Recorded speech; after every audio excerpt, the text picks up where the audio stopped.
education is a pending issue. Within the framework of the Week for the Eradication of Racism and Affirmation of Afro-Descendants, the President and Judge of the Supreme Court, Maite Oronoz Rodriguez, promised to promote concrete actions to enforce the constitutional and legal provisions that prohibit racial discrimination and that they demand that the administration of justice be impartial and equitable. Together with the Vice President of Costa Rica, Elsie Campbell Barr, and the Senator Ana Irma Rivera Lassen, the President and Judge participated in the panel Race, Justice, and Power that was carried out as part of the activities of the International Summit of Afro-Descent. From her position of leader of the judiciary, the Chief Justice explained the challenges faced by the administration of justice to recognize and confront the inequities resulting from systematic racism that still exists in Puerto Rico, and reiterates that in the process of breaking with racism stereotypes, the first step should include educating members of the judiciary and support staff about biases and prejudices and how to counteract them in order to eradicate them.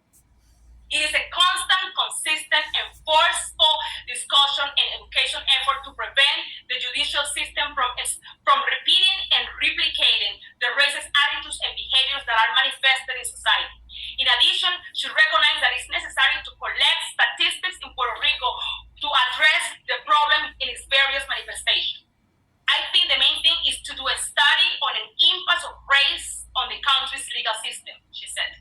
Otherwise, Maricruz Rivera Clemente, co-founder of the Afro Corredor in Quiñones in northern Puerto Rico, it ensures that the Afro-descendant community continues to suffer discrimination and low representation in Puerto Rico, where advances have not yet been able to be eradicated racism 150 years after the abolition of slavery.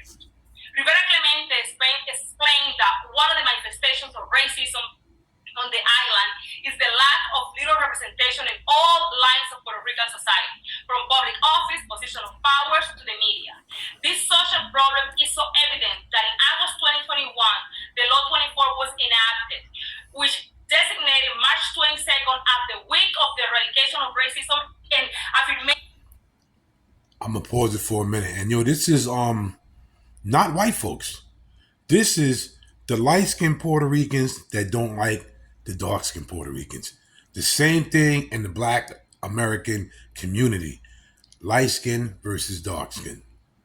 Of Afro-descendants and recognizes people of African descent in Puerto Rico still faces derogatory treatment, deprivation of opportunity, marginalization, exclusion, and all the kinds of discriminations. This racism has caused part of the Afro-descendant population of Puerto Rico not to identify themselves as such, as shown by the census carried out in the last 2 decades. In the 2000 census, the first in which the population defined itself, less than 10% identified themselves as Black or Afro-descendants. The percentage rose a little in the one carried out in 2020, but fell again when the option of one or more races was included in 2020. In Puerto Rico, there is a serious problem of identity due to all the political situations that have occurred in the country since the Spanish conquest. Light skin versus dark skin.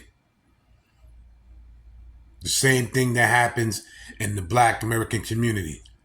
See, the thing about this bias and prejudice stuff, it wasn't just hateful white folks. It wasn't just hateful Asian folks. No, it was hateful light-skinned people that had a problem with dark-skinned people. So this bias stuff is not just in the Black American community. This happens all over the world. Light-skin versus dark-skin. Because of the question of race was a matter of caste. Lamente, the co-founder of the Afro Corridor and activist in favor to the protections of natural resources and the cultural heritage of Quiñones and Loaiza. The island's hegemonic class have always been white, and that is the image that has been sold abroad since the mid-20th century, specifically to the United States, a country that took control of Puerto Rico after the Spanish defeat after Spain defeat of the Spanish-American War in 1898. The image of the country was whitewashed, affirmed Rivera Clemente emphatically, citing among other things the tourism commercial that were made to the islands for this, and within the framework of the modernization of the islands and development of the tourism, the Black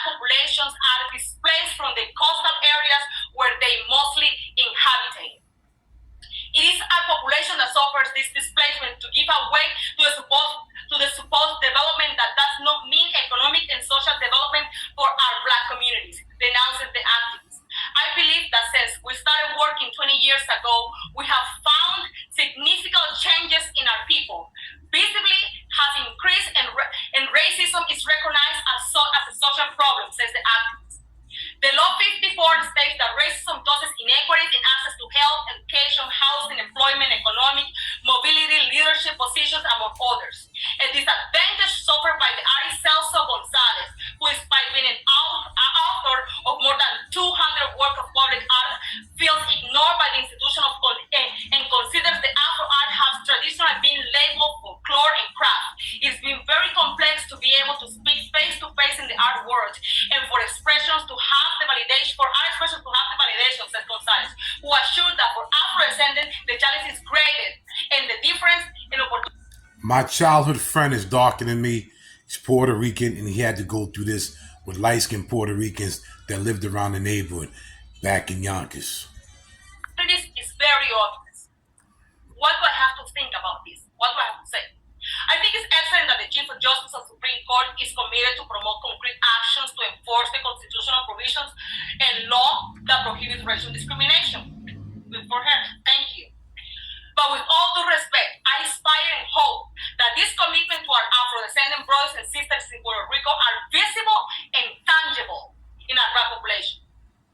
And it should be noted that the Afro-descendant population worldwide is today more than ever awake and willing to defend our rights with or without our governmental institutions. Keep that in mind. We are not going to wait for you guys to defend ourselves because it's been too long.